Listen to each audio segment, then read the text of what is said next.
Irmãos e irmãs, vamos a mais um momento da nossa liturgia da palavra que eu transmito sempre nas minhas redes digitais. É só você escrever Paulo Roberto Maciel, e chega ao YouTube, Instagram, Facebook e blog. Para ir direto ao Instagram é @Paulo Roberto Maciel 6 Liturgia referente ao dia 17 de março de 2026, terça-feira, quarta semana da Quaresma. O ano litúrgico é o A, quando se dá mais ênfase na Igreja Católica ao Evangelho de São Mateus. O ano A prossegue até o fim de 2026.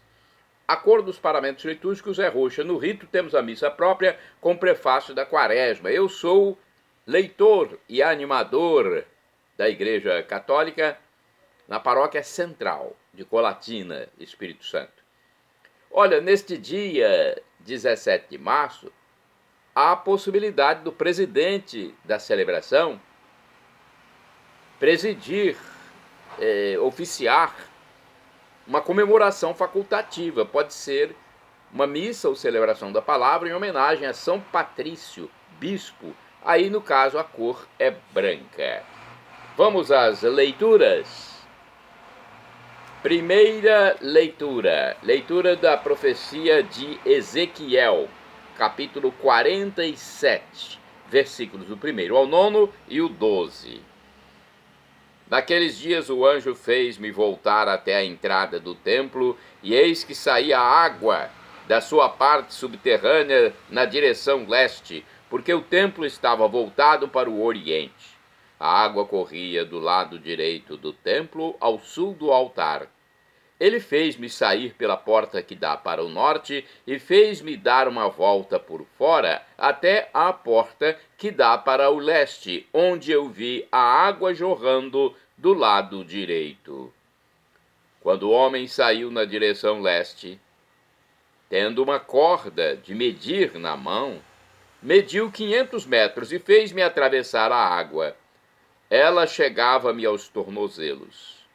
Mediu outros 500 metros e fez-me atravessar a água. Ela chegava-me aos joelhos. Mediu mais 500 metros e me fez atravessar a água. Ela chegava-me à cintura. Mediu mais 500 metros e era um rio que eu não podia atravessar, porque as águas haviam crescido tanto que se tornaram um rio impossível de atravessar, a não ser a nado. Ele me disse: viste, filho do homem? Depois fez-me caminhar de volta pela margem do rio. Voltando, eu vi, junto à margem, muitas árvores, de um e de outro lado do rio. Então ele me disse: estas águas correm para a região oriental, descem para o vale do Jordão, desembocam nas águas salgadas do mar, e elas se tornarão saudáveis. Onde o rio chegar, todos os animais que ali se movem poderão viver. Haverá peixes em quantidade, pois ali desembocam as águas que trazem saúde. E haverá vida onde chegar o rio. Nas margens, junto ao rio, de ambos os lados, crescerá toda espécie de árvores frutíferas. Suas folhas não murcharão, e seus frutos jamais se acabarão.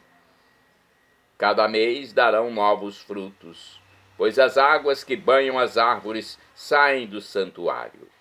Seus frutos servirão de alimento e suas folhas serão remédio. Palavra do Senhor, graças a Deus. Agora é o Salmo responsorial, é o Salmo 45 na Vulgata ou 46 na Bíblia de Jerusalém.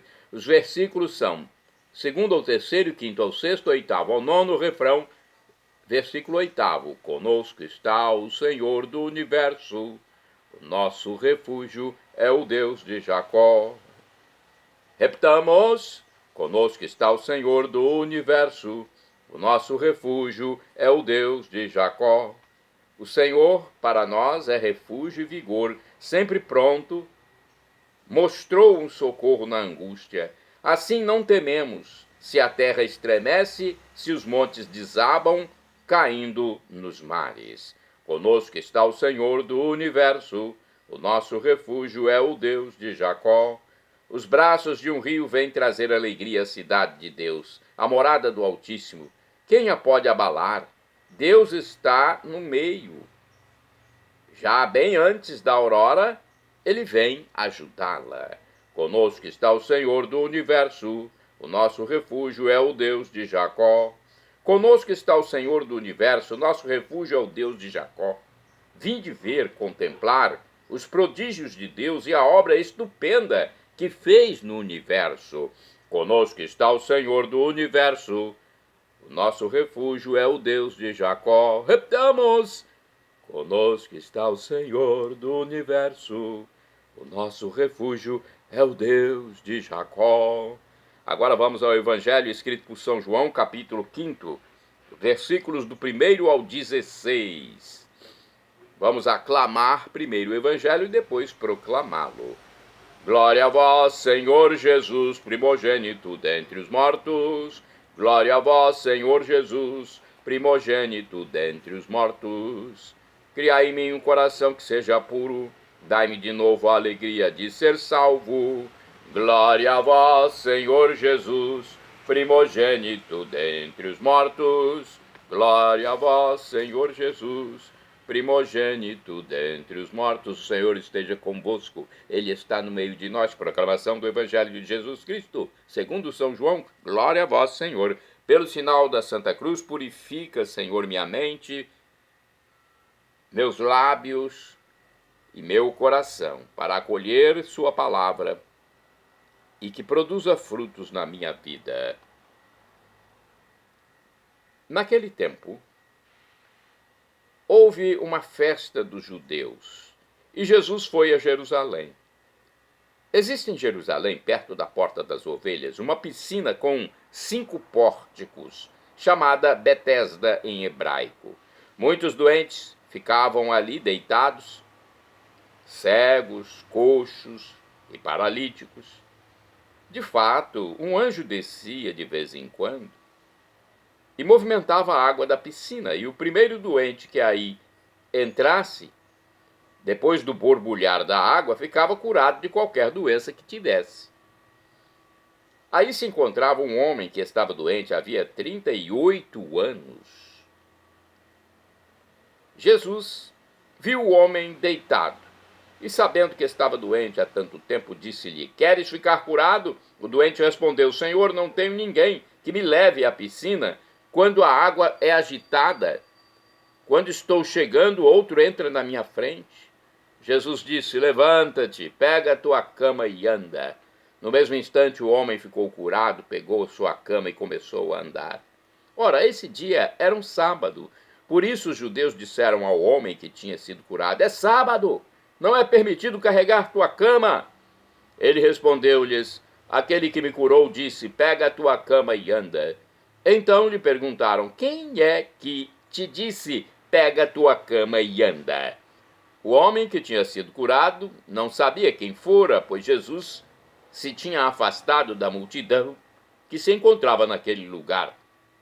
Mais tarde, Jesus encontrou o homem no templo e lhe disse: Eis que estás curado, não voltes a pecar para que não te aconteça coisa pior.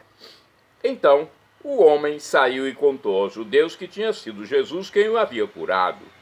Por isso, os judeus começaram a perseguir Jesus, porque havia a informação de que fazia tais coisas em dia de sábado. Palavra da salvação. Glória a vós, Senhor. Pelo sinal da Santa Cruz, purifica, Senhor, minha mente, meus lábios e meu coração, para acolher tua palavra e que ela produza frutos na minha vida. Vamos saber da explicação dos textos. Olha, a primeira leitura do livro do profeta Ezequiel, né, da leitura da profecia de Ezequiel, fala da água no templo.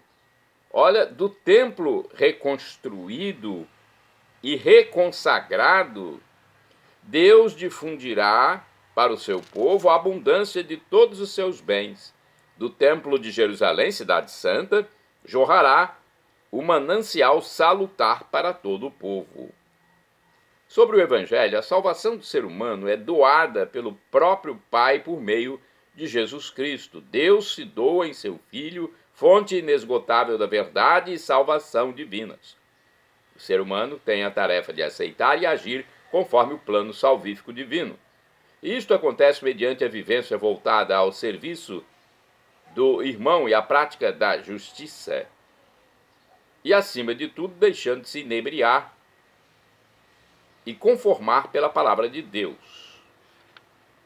Bem, o que temos aqui não explica muito o Evangelho, não é? Às vezes a explicação é meio genérica. Vamos ver se tem mais alguma explicação aqui no livro Liturgia Diária. Aqui tem. O ensinamento e a prática de Jesus Cristo são doadores de vida e salvação. Hoje mostra um homem doente, incapaz de caminhar sozinho, mas confiante que Jesus pode curá-lo. Jesus mostra que o poder de Deus está nele, por isso fala ao adoentado: levanta-te, pega a tua cama e anda. Munido de fé, ele vê contemplado em sua vida a ação libertadora de Deus. Vamos a mais uma reflexão, porque é muito curta essa reflexão que eu passei. Aqui no livro Palavra e Vida tem outra reflexão sobre João capítulo 5, versículos do 1 ao 16. As controvérsias de Jesus com os judeus sempre se produzem por questões legalistas, né? De acordo com a lei. Legalista, de acordo com a lei. No relato de hoje, queixam-se de que o pobre homem carrega sua cama. Então os fariseus não queriam que ele carregasse sua cama, mesmo depois de ter sido curado por Jesus. Não podia fazê-lo porque era dia de sábado, dia sagrado para os judeus. Mas precisamos ser prudentes com nossas críticas aos judeus. Em matéria de desculpas, nós também somos mestres. Quantas vezes temos atitude crítica e não consideramos o que de fato é feito e ficamos reduzidos ao nosso preconceito, sendo desfavoráveis a tudo que é feito, inclusive coisas boas. Então, aqui nesse pequeno comentário, quem escreveu disse que não devemos ser muito duros com os judeus, porque criticaram lá o homem que carregava sua cama após ser curado num dia de sábado. No livro Dia a Dia com o Evangelho, diz o seguinte: em Jerusalém, centro do poder econômico, religioso e político, Jesus depara-se... Deixa eu hidratar minhas pregas, ok? Jesus depara-se com uma multidão de doentes. Toma a iniciativa e, sem nada exigir, restitui a saúde de um paralítico que havia muitos anos, 38 anos, esperava por uma remota cura. O recém-curado sai transitando livremente no meio da multidão. Em vez de celebrar a nova vida do ex-paralítico e congratular-se com Jesus que o libertou da paralisia, os judeus ficam indignados contra um e outro por fazerem essas coisas em dia de sábado. Ao encontrar mais tarde o homem que foi curado, Jesus chama esse homem à conversão, para que sua libertação seja completa, tanto física quanto espiritual. Jesus se coloca a favor da vida e da libertação das pessoas. Seus adversários, ao invés disso, preferem mantê-las paralisadas e oprimidas. É um comentário melhor, né? Aqui tivemos um comentário mais condizente. Vamos aos santos do dia. 17 de março é dia de São Patrício. Você sabia? Tem muitas comemorações pelo mundo. São Patrício foi bispo e morreu em 461. Foi um evangelizador infatigável. Converteu ao cristianismo boa parte da Irlanda, da qual é padroeiro. É muito conhecido esse santo na Irlanda. De acordo, vamos ver aqui um texto do padre Evaldo César de Souza. Ele sempre faz pesquisa, ou fazia, não sei se faz ainda. Quando eu pesquisei, ele fazia, né? Agora eu não sei, porque os padres às vezes mudam de função. Então, atualmente, eu não sei. Mas essa pesquisa dele eu consegui encontrar há alguns anos. Bem, vamos lá. São Patrício nasceu em 380 na Grã-Bretanha. Apesar de ter nascido numa família religiosa, Patrício ele confessou, não informou, que até aos 16 anos não tinha jamais se preocupado seriamente. Nossa, até os 16?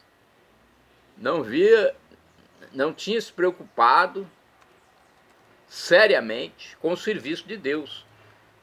Olha, já tinha que estar batizado, já tinha que estar crismado, né?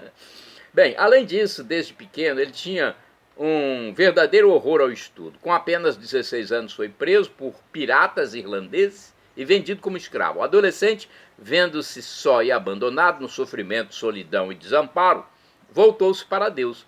Os 6 anos de cativeiro de Patrício tornaram-se uma remota preparação para seu futuro apostolado. Ele adquiriu um perfeito conhecimento da língua céltica, na qual um dia iria anunciar as boas novas da redenção. Como seu senhor era um grande sacerdote druida, ele também se familiarizou com todos os detalhes do druidismo, essa religião pagã. Patrício era cristão e, depois de muitos descaminhos, conseguiu fugir e chegar à França. Então ele passou por uma situação difícil, hein? Passou por uma situação difícil para se converter. Quantos de nós, às vezes, passamos também por uma situação assim, ou parecida? Na França, o santo dirigiu-se à abadia de São Martinho de Tours, onde viveu 4 anos, tendo sempre visões divinas, que lhe mostravam a Irlanda como o país onde deveria semear a fé. São Patrício formou-se como padre missionário, chegando em missão até a Inglaterra. Impelido, agora já mudou, né? Agora ele já está formado, né? Impelido pelo Espírito Santo. São Patrício, então, foi sagrado bispo, já foi a bispo, olha aí como a carreira eclesiástica, né, a hierarquia na igreja, lhe foi benéfica. Foi sagrado bispo e destinado para anunciar o reino aos irlandeses. E conseguiu a conversão de todos na Irlanda. Sobre Patrício, são contados, deixa eu ver aqui, é uma história muito longa, hein? Muitos fatos miraculosos. Então, se você quiser saber, procure, né? Porque tem muitos fatos e não dá para eu passar para vocês aqui. Ele faleceu na Paz, no dia 17 de março de 461, ano 461, depois de 30 anos de frutuoso apostolado na Ilha dos Santos, deixando atrás de si inúmeros santos formados em sua escola. Santo do dia 17 de março, santo agrícola de Chalon-sur-Saône, bispo, morreu em 580, regeu durante 48 anos a antiga diocese de Chalon-sur-Saône, sufragânea de Lyon, na França, consolidando-a com diversos concílios. Santa do dia 17 de março é Santa Gertrudes, foi abadesa, morreu em 659, de origem nobre. Gertrudes fez os votos no mosteiro de Nivelles, na Bélgica, onde viveu entre jejuns e vigílias. Santo do dia 17 de março é São João Sarcander, presbítero e mártir. Morreu em 1620, foi jesuíta, pároco de Roselesov, na Morávia. Foi condenado ao suplício da roda por ter se recusado a revelar segredos da confissão. Olha, é isso que tem que fazer mesmo. Um padre não pode revelar segredo da confissão. E ele foi até a morte, né? Santo do dia 17 de março, São Gabriel Lallemant, foi presbítero e mártir, morreu em 1649.